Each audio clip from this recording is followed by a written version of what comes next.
오늘 설교 제목은 다 같이 읽어볼까요? 시작. 선택이라 쓰고 사랑이라 읽는다. 네, 그렇습니다. 이제 일단 도르트 신조는 오늘은 6, 7항을 도르트 신조는 이제 그 역사적 배경과 개요에 대해서는 2주 전에 강성호 목사님이 설명해 주신 게 있어요. 저도 많이 말하고 싶은데 참고 2주 전에 그 이제 도르트 신조가 뭔지 모르겠다 하는 사람들은 그걸 꼭 영상을 들으면 좋겠습니다. 그리고 저희가 중간중간 또 필요할 때 설명을 드릴 거예요.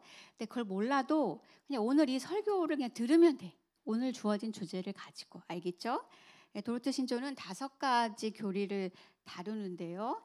지난주부터는 첫째 교리를 다루고 있어요. 하나님의 선택과 유기에 대한 부분입니다. 이제 무조건적 선택을 이야기하는데요. 첫째 교리가 18항까지 있어. 그러니까 우리가 소교리 문답할 때 1문답, 2문답 이렇게 했잖아요. 근데 이제 18항, 여기 이제 항이라고 표현을 했어요. 여기는 18항까지. 왜냐하면 이제 문답을 하지 않았기 때문에 18항까지 있고요. 이 18항까지의 부분을 가지고 7번 설교를 할 거예요. 네, 놀라지 마세요. 7번입니다. 지난주는 이제 강성호 목사님이 1에서 5항까지 설교해 주셨어요. 그리고 오늘은 2번째 설교 시간입니다. 그래서 6에서 7항을 살펴볼 거예요. 그래서 이제 강성호 목사님이 지난주에도 소개해 주셨는데 제가 책을 먼저 소개해 드리면 이제 이 도르트 신조가 이만큼인 건 아니고요. 90 몇 개지? 까먹었는데 그 신조를 가지고 30번의 설교를 하신 게 있어요. 이제 코르넬리스 프롱크라는 목사님이 이제 이분이 38년생인가 그래요. 이분이 이제 화람푼이신데 캐나다에서 사시고 미국에서 이제 강의도 하시고 지금 살아 계신지는 제가 현재 시점에서 확인은 못했어요.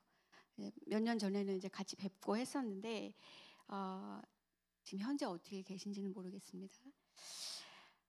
그래서 이 책의 순서를 따라서 저희가 똑같이 이 순서를 따라서 설교할 예정이에요. 그리고 이 책의 아주 미니북으로 또 이것도 프랑크 목사님이 이 도르트 신조 강해의 아주 작은 소책자예요. 은혜교리. 우리가 믿고 남겨야 할 유산 은혜교리라는 책이 있습니다. 그래서 이 도르트 신조 강해 책이랑 연결해서 보라고 관련 그 페이지를 다 적어놨어요. 네. 그리고 또 이 신조만 딱 묶어놓은 휴대용이 있습니다. 몰랐죠? 네, 이건 교회에서 주지 않아요. 시간 교리문답은 다 줬잖아. 그건 그냥 우리끼리 목사님이 만들어서 그냥 뿌린 거고 이건 출판사에서 출판한 거예요. 그래서 이거는 사면 좋겠습니다. 그래서 이제 그 책의 사람들이라는 출판사에서 나왔어요. 네, 아주 좋은 출판사니까 네, 사시면 좋겠습니다. 왜 웃냐? 아는 사람들만 웃는 것 같은데. 네, 저랑 친한 사람이 하는 출판사예요. 네, 네, 책 광고했습니다. 많이 사라고. 아주 좋은 장로님이에요, 이분이. 네, 영세하거든요. 그래서 근데 이 도르트 신조 강해는 절판됐습니다. 참고로 이 책을 사려면은 알라딘에서 지난주 버전인가 한 19만 6천 원까지 제가 본 것 같아요. 네. 그만큼 가치가 있다는 얘기죠. 네. 알아서들 구하세요. 책은 절판됐습니다. 이렇게 아름아름하면 이제 구할 수 있을 거예요. 내 입으로 말할 수 없고. 네, 그래요. 많이 갖고 있거든요. 그러니까 네, 꼭 가지시기 바랍니다. 네, 이 책은 뭐 제가 더 설명할 필요 없이 읽어보면 왜 그렇게 좋다고 하는지 여러분들이 알 수 있을 거예요. 그래서 오늘 다룰 6, 7항 자막 띄어나 있네요. 다 같이 좀 긴데요. 자, 일어나세요. 벌써 눈을 감으면 어떡해. 네. 얼마나 피곤하면 그럴까. 많이 피곤한가 봐. 그래요. 자, 졸려도 다 같이 읽어봅시다. 근데 막 기계적으로 읽지 말고요. 곰곰이 생각하면서 읽어보세요. 알겠죠? 시작. 하나님께서 시간 안에서 어떤 이들에게는 믿음을 선물로 주시고 어떤 이들에게는 주시지 않는 것은 하나님의 영원하신 작정에서 나온다. 이는 영원부터 하나님께서는 자신이 행하시는 모든 일을 아시며 모든 일을 그의 뜻의 결정대로 일하시는 이시기 때문이다. 그 작정을 따라 하나님께서는 택하신 자의 마음이 아무리 완고해도 은혜로 부드럽게 하시고 믿음으로 기울게 하신다. 반면에 하나님께서는 택하신 자가 아닌 사람들을 그분의 심판으로서 그들 자신의 악함과 완고함 가운데 남겨두신다. 바로 여기에서 특별히 우리에게 기쁘시고 자비로우시며 동시에 공의로우신 구별이 파멸에 똑같이 연루된 말씀 안에 계시하신 선택과 유기의 작정이다. 패역하고 더러우며 정함이 없는 사람들은 이 작정을 왜곡하여 스스로 파멸에 이르는 반면 거룩하고 경건한 영혼들에게 이 선택과 유기의 작정은 이루 말할 수 없는 위로가 된다. 네, 치랑은 선택의 정의입니다. 시작.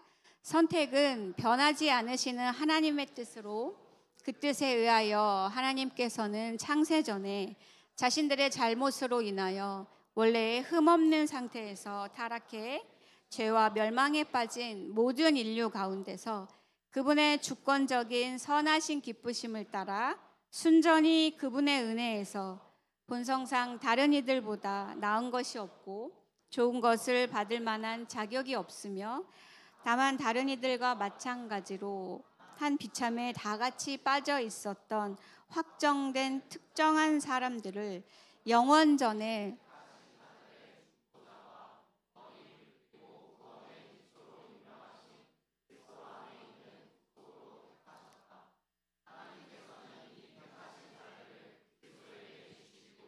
그리스도로 말미암아 구원을 받게 하시기로 그리고 그분과의 교통 안으로 그분의 말씀과 성령으로 효과적으로 부르시고 그들에게 참된 믿음과 의롭다 하심과 거룩하게 하심을 주시기로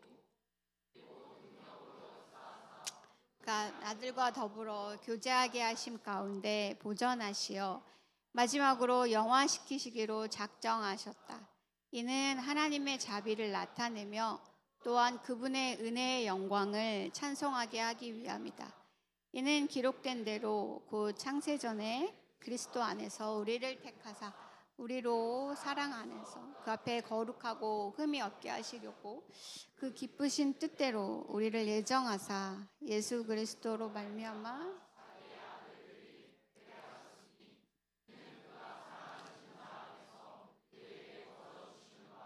이는 은혜의 영광을 찬송하게 하려는 것이라. 또한 기록된 바 또 미리 정하신 그들을 또한 부르시고 부르신 그들을 또한 의롭다 하시고 의롭다 하신 그들을 또한 영화롭게 하셨느니라. 아멘. 네, 그 성경 본문 에베소서 1장 4절 한번 다시 보겠습니다. 시작.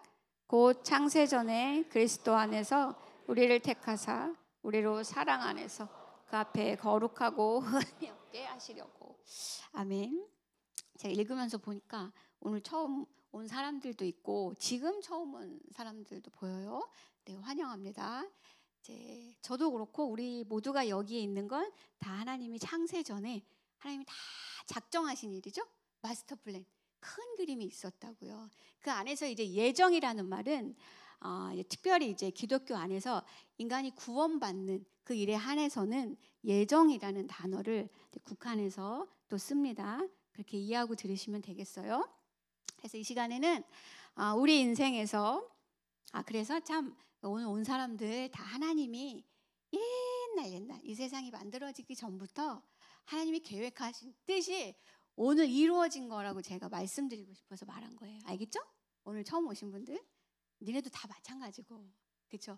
이전에 왔지만 오늘 딴 데 안 가고 지금 여기 있는 거 다 하나님의 섭리입니다, 여러분. 그럼 내가 도망간 것도 하나님의 뜻이냐? 그런 건 아니야. 그런 건 여러분의 죄로 여러분이 짓는 거예요. 알겠어? 심판과 정죄를 이 시간에는 우리 인생에서 가장 위로가 되는 진리를 살펴보고자 합니다. 바로 예정교리예요. 예정교리에는 6항에서 말하는 대로 선택과 유기가 있습니다. 그래서 이중 예정이라고 해요. 이 중에서 유기 교리는 그것까지 말하려면 너무 길고 오늘 너무 할 게 많은데 왜 읽은 게 너무 많잖아. 한 2시간 해야 되겠죠. 나도 힘들어. 그래서 짧게 하겠어요. 그래서 특별히 유기교리는 15항에서 신조가 따로 다룹니다. 너무 중요하니까. 그래서 유기교리는 그때 설교할게요. 이 시간에 선택교리에 집중하려고 합니다. 너무 궁금하죠? 유기교리도 좀 참아. 넣어도 너무 궁금해도 알았죠? 넣어도 기다려. 알았지? 첫째는 그래서 오늘은 3가지 살펴볼 건데요. 첫째, 선택의 의미를 2가지로 살펴보려고 해요. 2가지로. 그리고 둘째는 이 선택교리 유익이 무엇인가. 즉 우리를 율법주의와 율법 폐기주의에서 건져내셔서 우리를 사랑받은 자에서 사랑하는 자로 이끄신다는 것. 그리고 마지막으로 그렇다면 우리는 어떻게 우리의 선택을 확신할 수 있는지 살펴보고 마치려고 합니다. 첫째, 선택의 의미는 무엇인지 2가지로 살펴볼게요. 첫째, 선택은 사랑의 언어입니다. 사랑의 표현이에요, 여러분. 선택이라는 말을 들으면 여러분들 어떤 느낌 쓰세요? 어떤 기분이 들어요? 선택. 누군가는 선택받고 누군가는 선택받지 못하는 그런 냉혹한 그림이 그려집니까? 성경이 말하는 선택은 그렇지 않아요. 성경이 말하는 선택은 사랑의 언어입니다. 사랑을 표현하는 단어예요. 여러분들 이성교제 할 때 아니면 이성교제 했었을 때, 그렇지? 지금 없은 사람은 그렇잖아, 그렇지? 그리고 이제 앞으로 있을 사람들 할 때 여러분들 수많은 사람 중에서 몇 명을 선택하는 거예요? 몇 명 선택할 거니? 1명 해야죠. 1명. 이거 제가 제일 싫어하는 거죠. 2명, 3명 좋아하는 거. 제일 싫어 나 아주. 그래서 여러분 딱 한 사람을 선택하잖아요. 그렇죠? 그게 사랑이잖아. 그렇죠? 선택은 그래서 사랑의 표현입니다. 사랑하는 말이에요. 그러니까 여러분 많이들 표현하세요. 이 안에서 무슨 얘기인지 알겠어요? 많이 표현하라고 사랑을 응원합니다. 여러분의 연애를. 우리 교회는 연애 장려교회인 거 아시죠? 네, 많이. 근데 다만 질서 있게 하면 돼. 한 사람에 2명, 한 번에 2명만 아니면 돼요. 제일 내시라는 거잖아. 한 명에 2명 아니면 되고 겹치면 안 되고, 그렇죠? 질서 있고 단정하게, 알았죠? 경건하게, 그렇죠? 이렇게 말해도 다 말 안 듣지만 질서 있고 단정하게 알아가십시오. 서로를 알아가시면 돼요. 네, 응원할게요. 그렇게만 하면 아무 문제 없어요. 알아야지 사귀지. 그렇죠? 용기를 내세요. 하나님께서 그렇게 우리를 선택하셨다는 것은, 선택이라는 말은 하나님께서 우리를 사랑하신다는 가장 확실한 증거예요. 사도 바울은 에베소서 1장 4절에서 오늘 읽은 본문이죠. 창세전에 그리스도 안에서 우리를 택하셨다고 말해요. 창세전부터 하나님께서는 우리를 생각하셨다는 거예요. 창세전이라는 말씀을 곰곰 생각해봐요. 이 세상이 만들어지기 전에, 그러니까 우주가 만들어지기 전에, 그리고 시간이 시작되기 전에, 시작도 하나님의 피조물이니까요. 하나님 만들었단 말이야. 그리고 저와 여러분이 태어나기 전에, 여러분의 엄마 아빠가 만나기 전에, 그 전에 하나님 우리를 택할 자들을 사랑하셨다는 거예요. 선택교리는 그걸 말해주는 거야. 너무 신비하지 않아요? 너무 신비롭죠? 아직 별로 와닿진 않지. 근데 그래서 하나님의 작정, 하나님의 큰 그림, 큰 계획 안에서 하나님은 우리 각 사람이 언제 어디서 어떻게 태어날지 정하셨다는 거예요. 그 누구를 만날지도 계획하셨어. 그때 이제 또 내가 늘 연습할 거야. 여러분들 예배 드릴 때 자리도 안 내도 하지만 짬내서 막 연습한단 말이야. 그때 이제 옆에 있는 일부 또 이제 태어나긴 한 걸까요? 많이 하는 얘기죠. 내 사람은 태어나긴 했을까? 이제 그런 얘기를 했어요. 나도 몰라.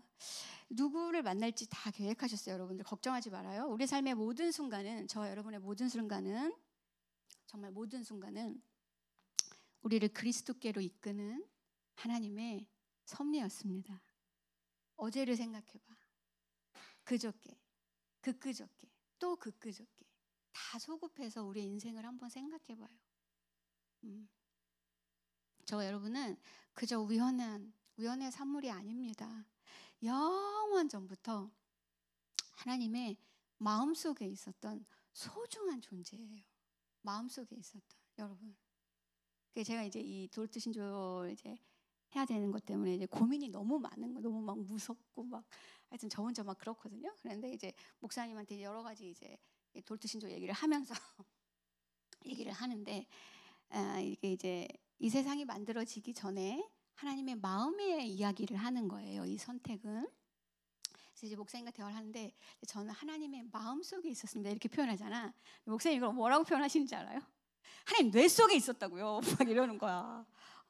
너무 진짜 너무 티스럽지 않나요? 하나님의 사랑이 뇌 속에 있었다고요, 여러분. 여러분이 하나님의 뇌에 있었다고요. 그렇죠. 그게 더 와닿는 사람도 있을 수 있죠.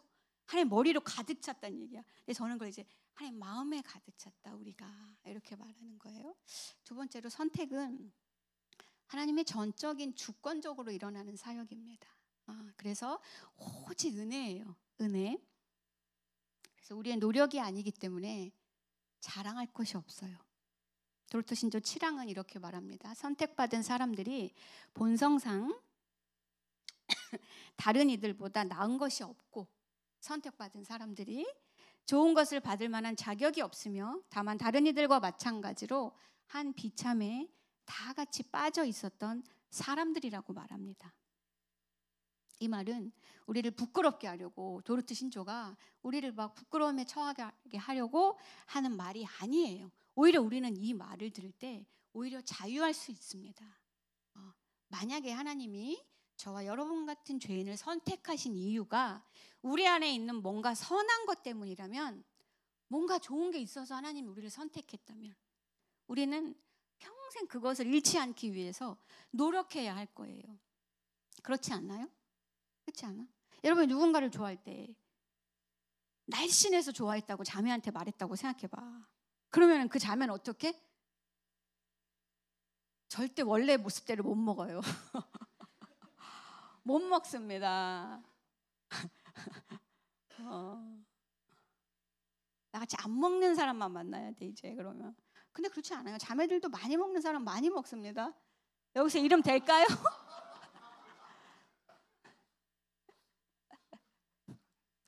그건 남녀의 차이가 아니야. 그냥. 알겠어요? 절대 그런 말 하지 마, 우리 남자들. 근데 내가 이런 말 할 자격은 없다, 그러고 보니까. 그래요. 그래서 우리가 선택받은 이유를 우리 자신 안에서 찾아야 한다면, 그래서 그 조건을 항상 유지하고 갖춰야 한다면, 그래서 하나님을 만족시켜야 한다면, 하나님을 행복하게 해드려야 한다면, 오전에 그랬죠? 이 만족이란 단어가 하나님을 행복하게 하는 거라고. 만족시켜야 한다면 우리는 끊임없이 자신과 타인을 괴롭힐 수밖에 없을 거예요. 그냥 내가 내 마음에 안 들거든. 내가 내 마음에 안 들어. 나를 괴롭힐 수밖에 없어. 내가 충분히 괜찮은 사람인가? 내 믿음이 충분한가? 내가 공동체에서 충분히 헌신하고 있나? 좀 더 해야 되면 안 되나? 근데 이런 사람은 없는 것 같아요, 우리 교회에. 내가 좀 더 봉사를 해야 하나 이렇게 고민하는 사람은 없는 것 같은데. 내가 경건 생활을 잘하고 있나? 나 지금 매일 묵상 하다가 지금 안 하고 있는데 내 그리스도인 맞아? 이렇게 고민이라도 하면 좋겠다, 제발. 얘네들이. 네, 하지만 도르트 신조는 이렇게 말하는 것과 같아요. 아니요, 당신 안에는 하나님이 당신을 선택하실 만한 이유가 정말 1도 없습니다 라고 말하는 거예요. 당신은 다른 사람들과 똑같이 비참합니다. 전적으로 타락했습니다. 이제 전적으로 타락했다는 교리는 또 이후에 할 거예요. 아주 자세히 다른 항목으로. 오전 설교 말씀대로 저와 여러분은 추함 그 자체예요. 추함 그 자체. 그런 당신을 하나님께서 창세전에 기쁘신 뜻대로 선택하셨습니다. 즉 사랑하셨습니다 라고 도르트 신조가 말하고 있는 거예요. 여러분, 도르트 신조는 지금 저와 여러분에게 무엇을 전하고 있는 거예요? 여러분들 이 말이 어떻게 들립니까? 여러분에게 좋은 소식으로 들려요? 그냥 계속 졸리기만 해? 정말 좋은 소식이에요. 이거는 좋은 소식입니다. 기쁜 소식이에요. 왜? 이 복음이라니까. 이게 왜 기쁜 소식이냐면요, 저 여러분이 이 말은 도르트 신조가 말하는 이 바가 우리에게 알려주는 바는 저와 여러분이 하나님의 사랑을 잃어버릴 수 있다 없다, 잃어버릴 수 없다고 말하고 있는 거예요. 우리 안에 있는 그 어떤 가치 때문에 선택받은 것이 아니므로 우리의 그 어떤 무가치함 때문에 버림받을 수도 없다고 말하고 있는 거라는 거예요. 얼마나 다행이야. 그치? 우리의 어떠함 때문에 선택받은 것이 아니기 때문에 반대로 우리의 어떠함 때문에 버림받을 일도 없다라고 말해주고 있는 거예요. 응? 저는 이전 교회에서도 그렇고 이제 우리 시광에 11년 전에 오고 난 이후에도 그렇고 수많은 청년들을 만났을 거 아니에요. 그렇죠? 많은 청년들이 이런 두려움을 이런 신앙적 고백을 털어놓습니다. 저는 제가 진짜 구원받았는지 확신이 안 서요. 하나님의 사랑이 와닿지 않아요. 사실 그 누구보다 저 자신이 이런 구원의 확신 때문에 많이 시달렸던 사람입니다. 저도 목사님께 아무도 몰래 찾아가서 조용히, 전도사 출신이잖아. 책도 막 이렇게, 하여튼 내 딴에는 너무 창피한 거야. 내 나이에 막 사람들 앞에서 목사님한테 이런 걸 질문하는 게 너무 창피한 거야. 그래서 목사님한테 조용히 찾아가서 니고데모처럼 이런 구원의 확신에 대해 상담을 하고 위로받고 집에 와. 그럼 다시 또 올라와. 여러분도 그렇죠? 목사님 말할 때는 막 맞는 것 같아. 집에 들어오면 또 흔들려. 그럼 또 이제 또 다시 또 목사님 찾아가. 근데 목사님 똑같은 질문을 또 해. 또 저 역시 그랬습니다. 여러분도 그래요. 제가 다른 교인들만큼 충분히 좋은 사람이 아닌 것 같았어요. 아니 그랬어요. 지금도 그렇습니다. 정말 저는 죄를 많이 짓고 있었거든요. 지금도 짓고 있죠. 네, 말할 수 없죠. 네.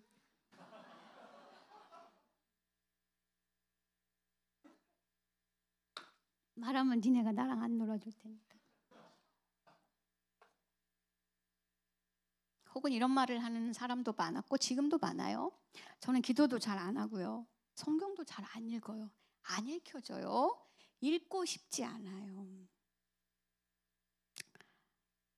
실제로 제가 성경 좀 읽어라 그랬어요. 싫어요. 이렇게 하는 친구들도 많아요. 네. 너잖아 너. 묵상도 잘 안 돼요. 하나님이 저를 선택 안 하신 것 같아요. 그건 모르는 거 아니에요? 우리는 할 수 없는 거잖아요. 또 어떤 친구들은 이런 말도 합니다. 저는 끊지 못하는 죄가 있어요. 끊지 못하는 죄가 있어요.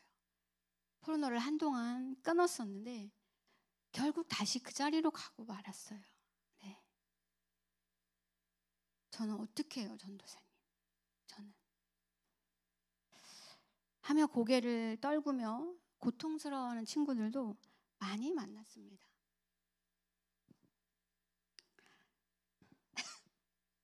너무 사랑스럽죠, 이런 친구들. 네. 사랑스러운 여러분, 잘 들어봐봐요. 하나님이 저와 여러분같이 전적으로 타락한 진짜 죄인을 선택하신 이유는 저와 여러분이 좋은 사람이어서가 아니에요. 하나님이 저와 여러분 같은 죄인을 선택하신 이유는 하나님이 좋으신 분이기 때문입니다. 하나님이 좋으신 분이기 때문에 저 여러분 같은 죄인을 선택하시고 영원히 사랑하시는 거예요. 저 여러분의 믿음이 강해서도 아닙니다. 우리를 선택하신 하나님의 사랑이 불같이 강하기 때문이에요. 우병원 교수님이 이거 극단적인 사랑이라고 표현하시더라고. 극단적인 사랑이라고. 여러분 꼭 기억해야 돼요. 알겠죠? 왜냐하면 이런 하나님의 무조건적 선택을, 무조건적인 선택에 따른 사랑을 깊이 묵상할 때, 매일 바라볼 때 성령이 우리 안에서 우리 삶을 통해 우리가 싸우고 있는, 사랑하지만 자꾸 버리지 못하는 그 죄를 죽이는 힘과 순종의 삶을 낳기 때문이에요. 이 하나님의 사랑만이. 우리의 결심으로는 자꾸 넘어져요. 선택을 자꾸, 우리를 선택하신 하나님을 바라보는 거야. 알겠어요? 죄에 약하고 확신이 흔들리는, 확신이 안 드는 자신을 미워하지 말고요, 선택의 은혜를 베푸시는 그 하나님을 바라보십시오. 알겠죠? 그래서 이 선택교리가 도르트 신조 6항이 말하는 대로 신자에게 이루 말할 수 없는 위로가 되는 거예요. 오직 은혜거든요. 우리를 선택하신 근거가 오직 은혜입니다. 여러분 따라해봐. 오직 은혜. 다 같이 오직 은혜. 아니, 목사님이 최근에 우리한테 뭐 잘하라고 막 하면서 노력하십시오 막 이래가지고 우리가 놀렸거든. 오직 은혜입니다, 여러분. 오직. 이 오직은 너무 중요해요. 알겠죠? 둘째, 선택교리의 유익은 우리를 율법주의와 율법 폐기주의에서 건져줍니다. 그래서 사랑받은 자에서 궁극적으로 사랑하는 자로 이끌어 주시죠. 선택교리를 자칫 오해하면 우리는 교만해질 수 있어요. 나는 특별해. 나는 선택받았어. 나는 완벽해. 너는 왜 그러냐? 이럴 수 있다는 거예요. 그런 사람인 줄 몰랐는데 그때 그러는 거 보니까 정말 실망이야. 여러분, 우리는 내가 잘하고 있는 걸 잘하지 못하는 상대를 볼 때 불편하게 느낍니다. 나아가 싫어해요. 네. 명시적으로 말하진 않죠. 우리는 다 젠틀하니까. 하지만 표현은 다르지만 다양한 방식으로 우리는 죄된 본성상 누군가를 조건적으로 대하기 마련이에요. 그래서 지난주에 강성호 목사님이 이 선택하실 때 무조건적인 사랑에 대해서 설교해 주셨잖아요. 꼭 안 들어본 사람들 들어보세요. 알겠죠? 너무 좋으니까요. 그래서 너무나 자연스럽게 우리는 본성상 자신을 높이고 타인을 정죄하기에 신속합니다. 빨라요. 혹은 선택교리를 잘못 이해하면 지나친 자유함, 난 선택받았다고? 지나친 자유함 속에서 방종에 빠질 수도 있어요. 와, 난 선택받았으니 뭐 막 살아도 되죠 뭐. 막 살아도 돼. 여러 명 사귀고 막 그러면 안 된다고 계속 말했어요. 주일에도 뭘 굳이 와. 그냥 유튜브 편하게 하고 조모임 할 때 오지 뭐. 어차피 천국 가는 티켓 다 갖고 있잖아. 영원하다며. 변하지 않는다며. 오후 예배 시간이 너무 피곤해.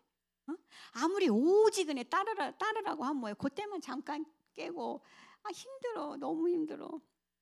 오늘 예배 빠지고 우리 어차피 선택 받았으니까 야, 우리 오늘 우리 집에 가서 좀 모임 할래? 이렇게 하는 거죠. 안 한 척하고 있어. 또 오늘 배운 거 아니야? 그런 저 있다는 거를 여러분들. 그러면 그런 저 없어요. 이거 거짓말이야. 그런 저가 있어.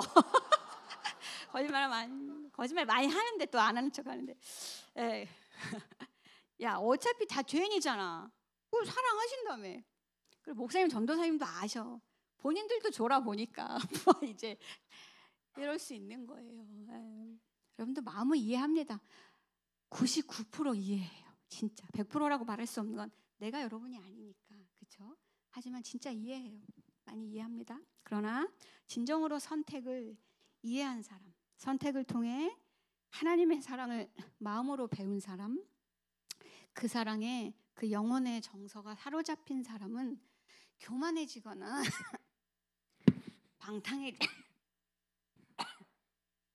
방탕해질 수 없습니다. 오히려 깊은 감사와 겸손함으로 마음이 가득 차겠죠. 막 은혜로워서 기침이 올라오네.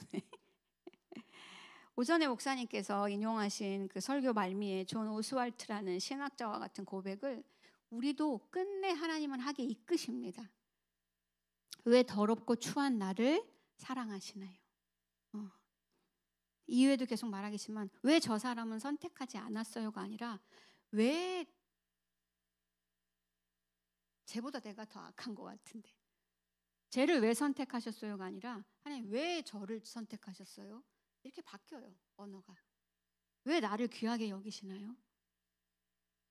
이런 저를 선택하셔서 영원히 사랑하신다고요? 왜 저인가요? 라고 달라지죠. 이 감사는 그래서 다른 사람들을 향한 사랑으로 이어집니다, 여러분. 각자의 성향과 방식대로 우리는 이 사랑을 전하며 살게 돼요. 주를 위해서 무엇이라도 하지 않고는 견딜 수 없는 마음을 여러분들 다 가진 적 한 번씩은 있지 않아요? 한 번 이상씩은? 지금 좀 냉담할 수 있지만 이런 마음 다 가졌던 경험이 있기 때문에 여러분들 이 시간에도 여기 있는 거잖아요. 그렇죠? 다시 이 마음을 하나님이 저와 여러분에게 불일 듯 일어나게 해주셨으면 좋겠어요. 사랑받은 자에서 사랑하는 자로 되게끔 이끄는 교리가 바로 선택 교리입니다. 그래서 선택 교리는 전도를 약화시키는 게 아니고요, 오히려 강화시켜요. 어떤 사람들은 묻습니다. 하나님께서 이미 선택하셨다면 우리가 왜 복음을 전해야 하나요? 이건 올바른 질문이 아니죠. 오히려 하나님께서 선택하셨기 때문에 우리는 더욱 담대히 복음을 전할 수 있어요. 우리 노력으로 사람을 구원하는 것이 아니기 때문이에요. 물론 선택 교리에는 우리가 완전히 이해할 수 없는 그 신비의 영역이 있습니다. 구원에 있어서 하나님이 인간을 구원하시는데, 인간이 구원을 받는데 하나님의 전적인 주권과 인간의 책임이 어떻게 조화를 이루는 걸까요? 우리는 완전히 설명할 수 없고 다 이해할 수도 없습니다. 몰라요. 하지만 우리가 하나님을 완전히 이해할 수 있다면 그분은 이미 하나님이 아니시겠죠. 다 알 수 있다면 우리가 만든 가짜 신이거나 그저 또 다른 나 자신일 뿐일 거예요. 나 정도 수준의. 선택교리의 신비는 그래서 우리를 불안하게 하거나 불쾌하게 하는 불확실성이 아닙니다. 오히려 하나님을 향한 신비의 영역은 우리의 이해를 넘어선 영광의, 찬양의 이유가 되는 거예요. 우리의 이해를 넘어선 하나님의 영광입니다. 찬양의 이유가 돼요. 살짝 적용 하나 하고 지나갈게요. 저와 여러분이 선택교리를 믿는다면, 그래서 우리의 정서가 복음적으로 변한다면, 아니 변하기 전에라도 우리는 가족과 친구들을 위해서 기도해야 하고 그리스도께로 초청해야 돼요. 여러분, 우리는 누가 선택받았고 선택받지 않았는지 모르죠. 그러니까 우리는 모두에게 예수님을 우리의 구원자로, 우리 인생의 주인으로 전해야 해요. 먼저 부름받은 우리가 할 일은 바로 그거예요. 우리를 사랑하시는 하나님을 전하는 거. 나를 증명하는 게 아니라.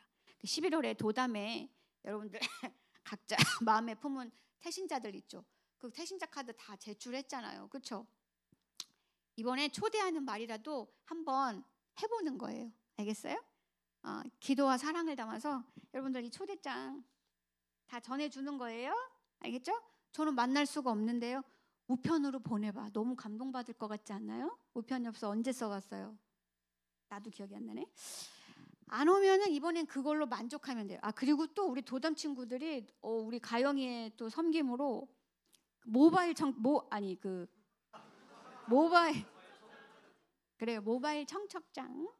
아니죠? 모바일 초대장 만들었어요. 네, 모바일 초대장 한번 올려주세요, 우리 도담 팀장님이. 그래서 보내는 거야. 모바일 초대장. 너무 귀엽지 않아요? 이런 거 만드는 애들 진짜? 정말 복 받을지어다. 네. 건네주는 거야. 이번에 안 온다? 너무 낙심하지 말아요. 우리가 할 수 있는 걸 하는 거야. 안 오면 이번에는 그걸로 만족하면 돼요, 여러분. 하나님께서 일하십니다. 급한 여러분들 마음은 알아요. 저도 불신가정에서 생활하고 있고 그랬기 때문에. 여러분, 예를 하나 들어볼게요. 여러분이 그 초대장을 주는 게 무슨 일을 하는지 제가 한번 예를 들어볼게요. 몇 주 전에 중국인 친구가 새로 왔어요. 우리 오늘 아파서 못 왔어. 못 왔지? 자한이 왔니? 못 왔어. 일을 뽑아가지고 사랑니 4개나 뽑아서 아파서. 그래도 오후에 내가 설교한다고 오라고 했는데 안 왔네. 많이 아프면 못 온다고 했어. 듣고 있지? 왜냐면 내가 지 얘기를 한다고 했기 때문에. 이 친구가 어떻게 왔냐? 중국 사람이잖아. 중국 사람 기독교를 믿을 수 없단 말이에요. 얘가 이제 학교 이제 대학원 다니는데 학교 도서관에서 이렇게 보다가 새가족반 책을 꺼내서 읽은 거예요. 비신자가. 이렇게 그 책이 많아요. 그 학교에 딱 새가족반 책을 꺼내서 읽고 온 거예요. 읽기만 한 게 아니야. 그걸 읽고 믿음이 생겼어. 삼위일체가 이해가 된대. 우리도 이해 못하는 삼위일체가 이해가 된다는 거예요. 제가 그 1장이 이해가 됐어요. 했더니 네, 이해가 됐대. 하나님을 사랑으로 표현한 게 너무 좋대. 얘가 문학을 전공하는 애야. 내가 또 완전 눈이 하트가 됐을 거 아니야. 눈이 막 하트가 돼가지고 막 그랬어요. 그런데 그래서 믿어진대. 그래서 예수님을 믿어요. 했더니 믿는데 그 자기 입교하고 싶다는 거야. 그래서 일단 기다리라고 이렇게 저 이제 뭐 했는데 한 달 전에 온 것 같아요.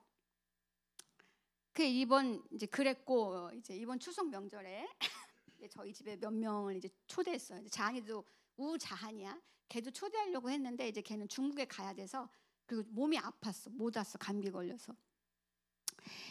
그래서 이제 추석 명절에 이제 몇 명이 저희 집에 이제 왔어요. 놀러 저랑 이제 놀아주러 왔는데 제가 또 그때 이제 자한이 얘기 막 한 거 아니야.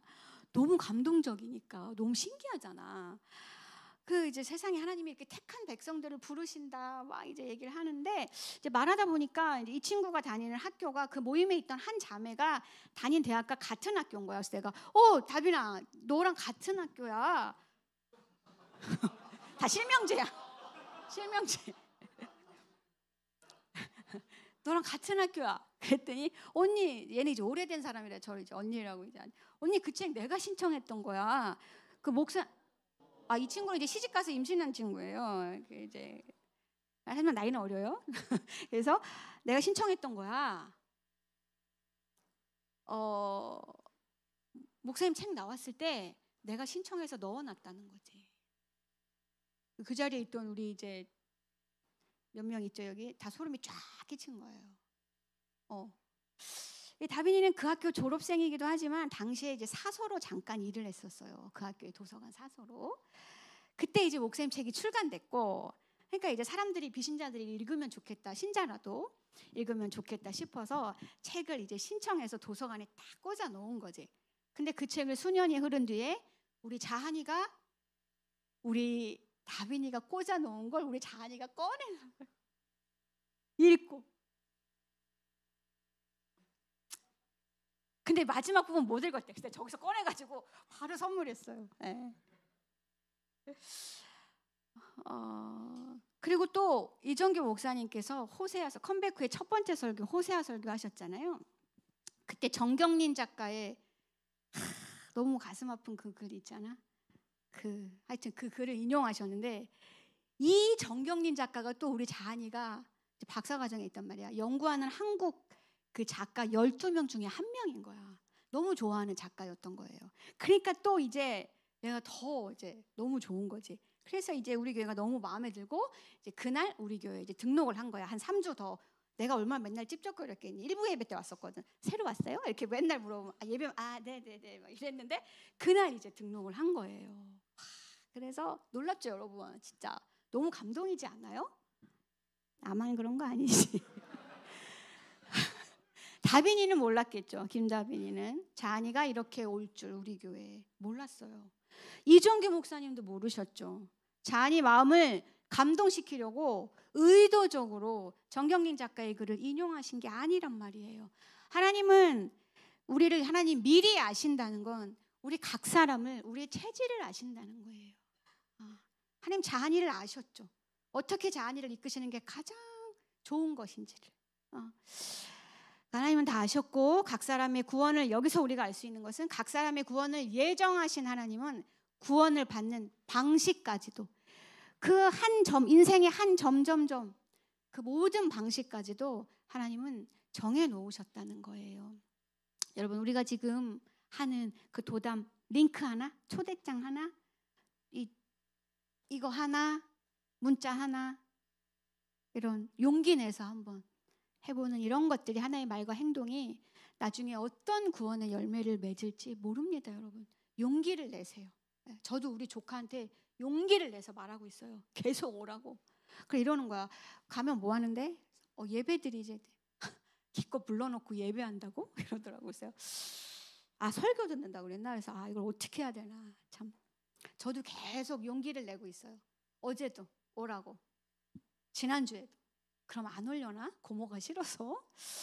아무튼 그래요. 셋째, 마지막으로, 그렇다면 우리는 어떻게 우리의 선택을 확신할 수 있을까요?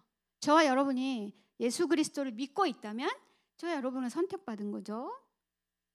그렇지만 우리의 믿음은, 저와 여러분의 믿음은 아주 자주 흔들리죠. 그렇죠? 때로 수시로 냉담해지고 교회 나오기도 싫어지고, 실제로 안 나오는 기간, 자체 방학하는 사람들 있잖아. 그렇죠? 자체 방학해서 몇 달간 안 나오는 친구도 있고, 이제 오후 예배 방학 중인 애들은 많이 있잖아. 그렇죠? 부분 방학, 아주 선택적 방학을 하는 친구들도 있어요. 그럴 때 우리는 어떻게 해야 될까? 어떻게? 우리의 상태로 우리의 선택을, 우리의 구원을 확신해야 할까요? 아니죠. 우리 자신 안에서는 선택의 근거가 없다니까요. 도르트 신조 7항은 말합니다. 영원전에 택하신 자들의 중보자와 머리, 그리고 구원의 기초로 임명하신 그리스도 안에 있는 구속으로 택하셨다고요. 선택은 오직 예수 그리스도 안에서. 다 같이 따라해. 오직 예수 그리스도. 오직 예수만에. 시작. 오직 해야지. 내가 잘못했어. 다 시작. 오직 예수. 동그랗게 이쁘네 다들. 오직 예수. 네, 오직 예수 그리스도 안에서 오직 은혜. 다 같이 시작. 오직 은혜로만 이루어집니다. 알겠죠? 하나님께서는 저와 여러분 같은 죄인을 선택하시기 위해서 십자가에서 이제 예수님 나올 타이밍이잖아. 그렇죠? 나의 하나님, 나의 하나님, 어찌하여 나를 버리셨나이까. 이 말은 예수님만 할 수 있죠. 예수님만. 사랑받고 선택받아 마땅한 그 예수님이 십자가에서 나의 하나님, 나의 하나님, 어찌하여 나를 버리셨나이까 하고 큰 소리로 하나님께 부르짖었는데, 하나님께 부르짖는 그 아들 예수 그리스도를 하나님께서 버리셨어요. 선택하지 않으신 거예요. 내어버려 두셨어. 십자가에 그대로 내어버려 두셨어.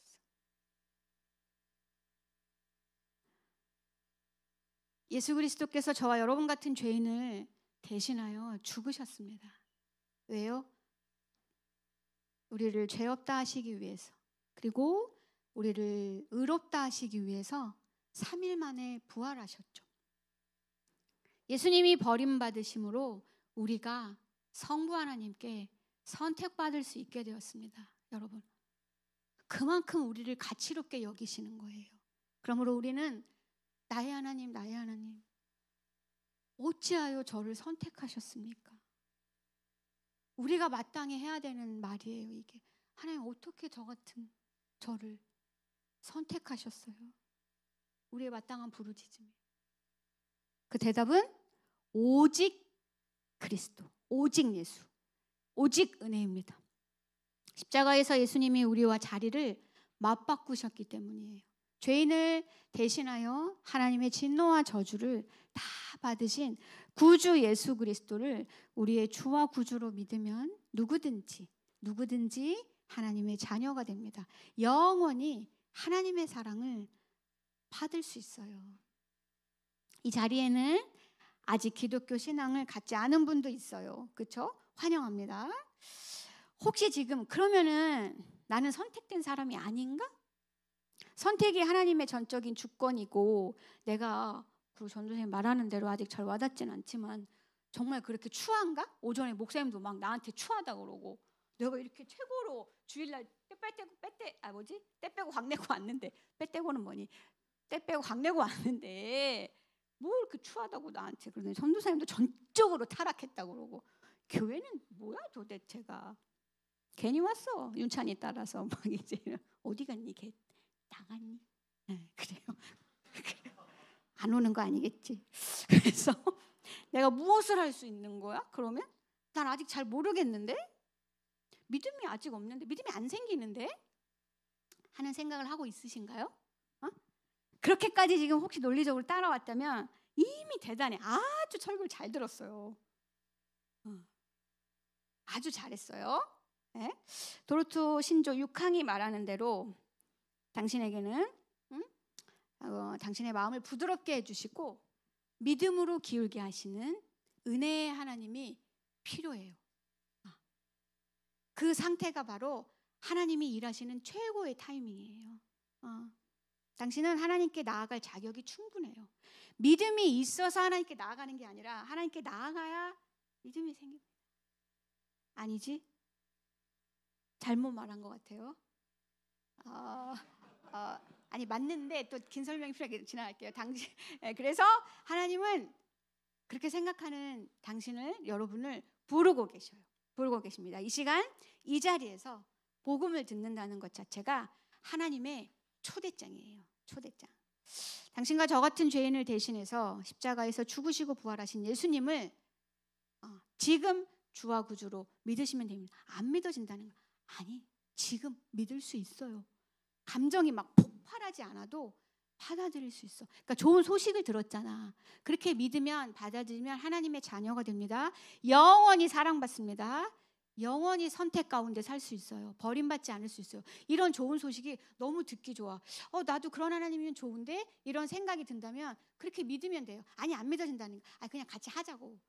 일단 그 자리로 초대할게요. 이렇게 하나님의 초대를 받은 것, 이 자체가 놀라운 기적이에요, 여러분. 그래서 당신과 우리 모두는 우리 자신을 선택하고 구원할 수 없어요. 우리는 우리 자신을 선택할 수 없고 구원할 수 없지만 우리가 할 수 있는 건 프랑크 목사님이 계속 말씀, 두 손을 모을 수 있죠. 좀 전에도 말했지만 좋다는 걸 들었어. 그래? 그런 선택 나도 받고 싶어. 그래서 영원한 사랑 나도 받고 싶어. 나도 죄와 싸우고 싶어. 나도 선한 삶을 살고 싶어. 두 손을 모을 수 있어요. 그리고 기도할 수 있습니다. 간청할 수 있어요. 믿음을 달라고. 그렇죠? 나를 선택해 달라고. 그래서 나를 구원해 달라고. 내 친구가 믿는 그 하나님을 나도 믿게 해 달라고. 그동안 다시 교회 안 나가고 있었는데 다시 제 마음을 회복시켜 달라고 기도할 수 있습니다. 여러분, 당신이 이런 기도를 하고 싶고 아직 믿음이 없는 사람에게 말하는 거예요. 오늘 이 기도를 해본다면 당신에겐 소망이 있어요. 성경에는 예수님께서 우리에게 주신 확실한 약속이 있거든요. 사도 요한이라는 사람이 기록해 놓은 요한복음 6장 37절을 통해 울려 퍼지는 예수님의 음성을 들으십시오. 모두에게 하는 말입니다. 아버지께서 내게 주시는 자는 다 내게로 올 것이요 내게 오는 자는 내가 결코 내쫓지 아니하리라. 이 약속을 붙드는 거예요. 이 말씀을 들은 저와 여러분은. 그리고 마태복음 11장 28절에서 우리 매 오전 예배 때마다 듣는 거죠. 이 달콤한 하나님의 음성. 하나님이신 예수님이 말씀하십니다. 저 여러분에게. 수고하고 무거운 짐진 자들아, 다 내게로 오라. 내가 너희를 쉬게 하리라. 그리스도께로 오십시오.